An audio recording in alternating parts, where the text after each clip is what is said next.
দেশের বিভিন্ন জায়গার আরও কিছু খবর নিয়ে ডেস্ক রিপোর্ট।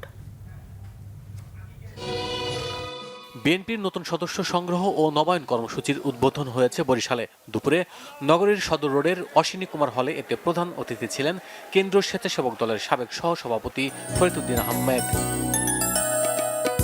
ফেনীর ফুলগাজীর আমজাদহাট, দরবারপুর ও মুন্সিহাট ইউনিয়নের বিভিন্ন এলাকায় গণসংযোগ ও পথসভা করেছেন ঢাকা মহানগর দক্ষিণ বিএনপির আহ্বায়ক রফিকুল আলম মজনু।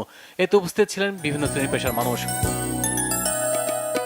কেন্দ্রীয় বিএনপির সাংগঠনিক সম্পাদক জি.কে. গৌসকে নিয়ে সামাজিক যোগাযোগ মাধ্যমে গুজব ও অপপ্রচার ছড়ানোর অভিযোগে সংবাদ সম্মেলন করেছে হবিগঞ্জ মোটর মালিক গ্রুপ। দুপুরে নিজ কার্যালয়ে এতে বক্তব্য রাখেন সংগঠনের ভারপ্রাপ্ত সাধারণ সম্পাদক আবু মঈন চৌধুরী সোহেল। বিএনপির ৩১ দফা বাস্তবায়নের প্রচারণা চালিয়েছে খাগড়াছড়ি মাটিরাঙ্গা মহিলা দল।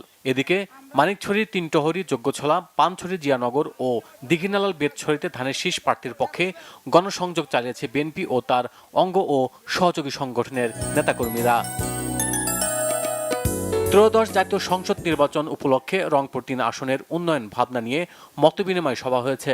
দুপুরে স্থানীয় মডেল মসজিদ হলরুমে গণমাধ্যম কর্মীদের সাথে সভায় উপস্থিত ছিলেন মহানগর বিএনপির আহ্বায়ক শামসুজ্জামান শামু। চট্টগ্রামে এখন টিভির সাংবাদিকের উপর হামলাকারীদের দ্রুত গ্রেপ্তার ও বিচারের দাবিতে মানববন্ধন ও প্রতিবাদ সমাবেশ হয়েছে ময়মনসিংহে। সকালে স্থানীয় প্রেস ক্লাবের সামনে এতে অংশ নেন টেলিভিশন জার্নালিস্ট অ্যাসোসিয়েশন সহ বিভিন্ন সংগঠনের সাংবাদিকরা। টাইফয়েড টিকাদান ক্যাম্পেইন উপলক্ষে কনসালটেশন ওয়ার্কশপ হয়েছে ঠাকুরগাঁওয়ে। সকালে জেলা প্রশাসকের সম্মেলন কক্ষে এতে প্রধান অতিথি ছিলেন জেলা প্রশাসক ইসরাত ফারজানা। একই কর্মশালা হয়েছে ঝিনাইদহেও।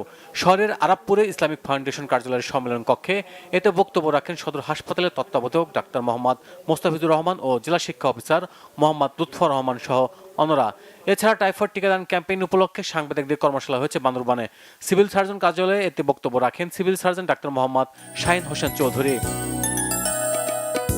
নর্থ সাউথ বিশ্ববিদ্যালয়ে কোরআন অবমাননার প্রতিবাদে বিক্ষোভ সমাবেশ হয়েছে চাঁপাইনবাবগঞ্জে।